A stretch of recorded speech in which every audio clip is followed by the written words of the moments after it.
If your wholesale business stops the second you take a day off, you don't own a business, you own a job.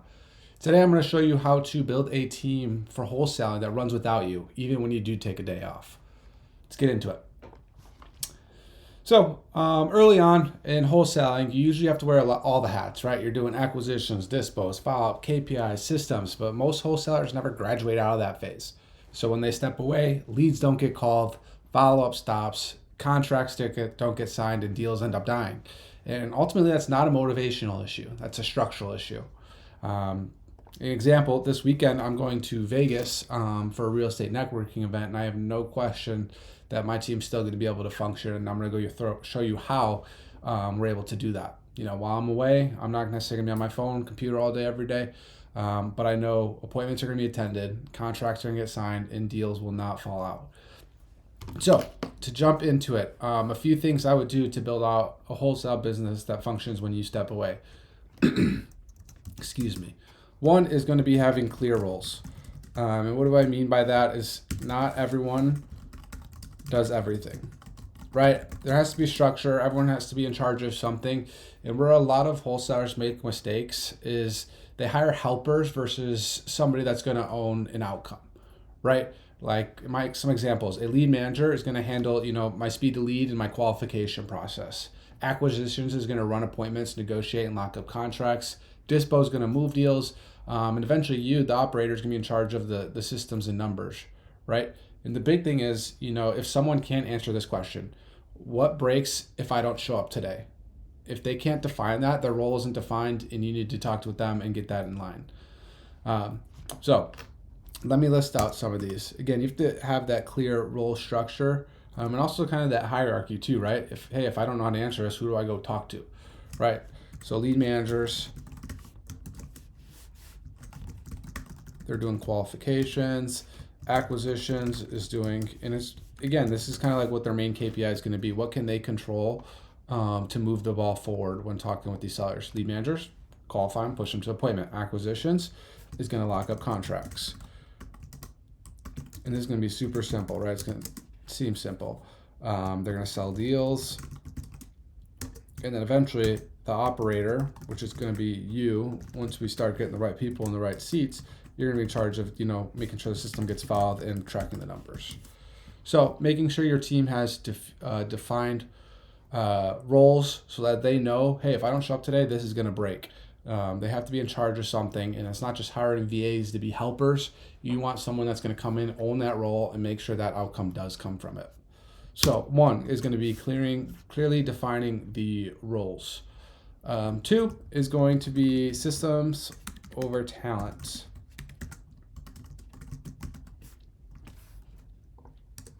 So most teams fail, not because their team isn't good enough, it's because they don't have the right systems in place. I don't like that. So most teams don't fail because people are bad. They fail because the systems are missing. So some things that you would need: a simple daily KPI checklist, clear KPIs and how they're going to hit that, and ultimately a clear defined handoff process between each role, right? Lead manager, how do they hand it off to acquisitions? How does acquisitions hand it off to dispo? How does dispo hand it off to TC? And ultimately get it close so that there isn't, a bottleneck in one of those handoffs and we lose, the customer's faith, right? So that is going to be the big thing there, is having systems for everything. So if your team needs you to explain things every day, you don't have the system built. You have built dependency, right? They're going to come for you to every single question. That's what we don't want. That's how you waste your time, and you can't focus on driving revenue. So your goal is to replace those conversations where they're coming to you to ask you questions with workflows, SOPs. So defining all the important roles that they're going to be in charge of. So I'm going to list out a few systems that, in my opinion, are going to be most important. A daily checklist as far as what they should be doing, their KPIs, why they're important, what are they supposed to hit.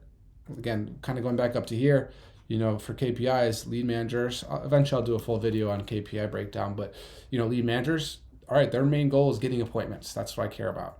Acquisitions, it's getting contracts. Dispo, selling the deals, right? So having those clear KPIs, one, so that they know what they're supposed to be doing, your team knows what they're supposed to be doing each day, but two, so that you could check in and be like, hey, this is being done or not. I'll jump into the scorecard stuff a little bit too. KPIs, and then just making sure we have, defined processes for every step in the stage. And every step, I mean like handoffs, right? All right, perfect. So that's two, systems over talent. Again, a lot of people fail not because their team isn't good enough, it's because we don't have the right systems in place, and we're literally just making it up every single time, which is not what you want. Three is going to go again back into the scorecard. Scoreboards, not feelings, right? A lot of people I talk to, they come to me talking about their issues. Half the time their issues, they're just kind of going off of feelings. Hey, I don't have enough leads, or hey, my sales team isn't good enough, but they don't have the numbers to back that up. And it's fine, sometimes you do gotta trust your gut and go with your gut feelings, but not all the time is that actually gonna, be correct. Even in my business, I sometimes think I have an issue. I go talk to my mentor, and he's like, "Show me your numbers." I show my numbers. He's like, "Actually, your issue's over here," and I'm like, "I would never have saw that, unless I had my numbers tracked." And also, again, the whole idea behind this video is you stepping away from your business, right? And if you don't have that clarity by tracking those numbers to know what's going on, again, you're just going to be guessing. You're just going to, hope, fingers crossed, the team performs. But if you have the KPIs, at minimum, you can go check that KPI sheet each day, right? And say, hey, my team's doing their job or not. So the big idea here is, we need to track it so we're not just guessing. So some of the KPIs like I would look at, if I was away for the weekend like I will, my speed to lead. We're doing a lot of inbound leads. I want my team to be on top of those within 5 minutes, right? During business hours. After hours, I have some AI going, but during business hours, I want my team to hit these leads within 5 minutes, because if they're filling out my form, they're probably filling out someone else's form as well. So we got to be quick to these people, show them that we can solve their problems so they stop filling out forms. I want to see how many people we talk to. So how many contacts made? How many appointments did we have? How many contracts did we get signed? And how many dispos contracts did we get signed?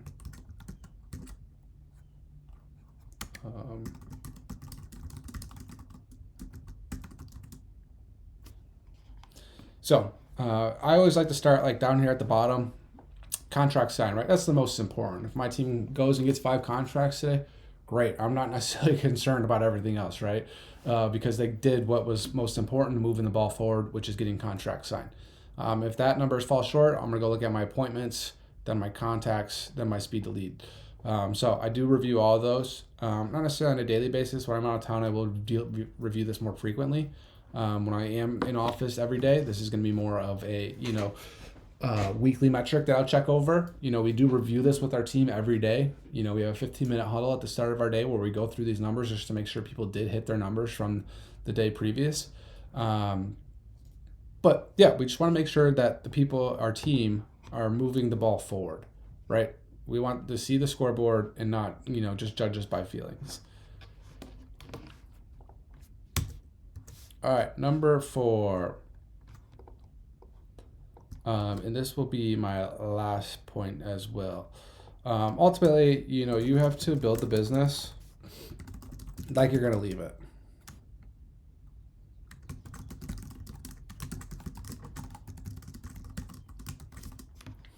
All right, so what do I mean by this, right? You want this business to operate, if you do step away. So ask yourself this question. If you disappeared for 14 days, what would break in your business? And whatever would break, go fix that, right? Usually when you do think about that question, and if just to get you on the right track, if you're not thinking about it, when you think about what's going to break, it should be kind of the highest priority thing that's going to drive revenue, right? If I step away, just as an example, right? If I was the main salesperson, I stepped away, contracts don't get signed. Okay, how do I fix that, right? Can I tap in a friend to JV with? Do I have to go hire someone to do these acquisitions, right? But that would be the main thing to focus. So when you are answering that questions, if I disappear for 14 days, what would break? Make sure you're focusing on, revenue driving tasks. Obviously, tracking the numbers and stuff is super important to make decisions. But if that's the first thing your mind goes to is, oh, my KPIs won't be tracked, probably the wrong spot, right? We have to be focused as owners, focused on driving revenue every single day. And that's what you have to be on your top of your mind every single day. So whatever you think will break if you stepped away for 14 days, go fix that. And how you're going to fix that is ultimately build SOPs like you're going to sell the company. We're not going to hire like a hero. We're going to basically design this business to work without motivation, right? If you're having to will your team every single day, if they don't understand what they're supposed to be doing every single day, and you have to, micromanage them to get things done, again, you're not building the business properly. It won't be scalable in the future, and I'm sure employees aren't going to like it and eventually walk too. So build SOPs so everyone can be what we like to call in my business entrepreneurs, right? They are working as entrepreneurs, but in our company, so they're entrepreneurs, controlling what they control, moving the ball forward. So build the business like you're going to leave it. Which again is going to be going over, build. I'm going to write down the question right here. If I disappeared for 14 days, what would break? Right. Cool. So to wrap this up, let me zoom out this a little bit so you can see this all in one shot here. So to wrap this up, if your wholesale business can't survive with you stepping away, the next thing you shouldn't do isn't going to be go and hire another person. It's going to be building better systems, right? Build it once, build it right, let it run. And as always, if you want help auditing your team, your systems, your CRM, feel free to drop a comment. I am going to answer all comments in the questions you have. If you ever need a call, don't hesitate to reach out. Thanks for stopping by.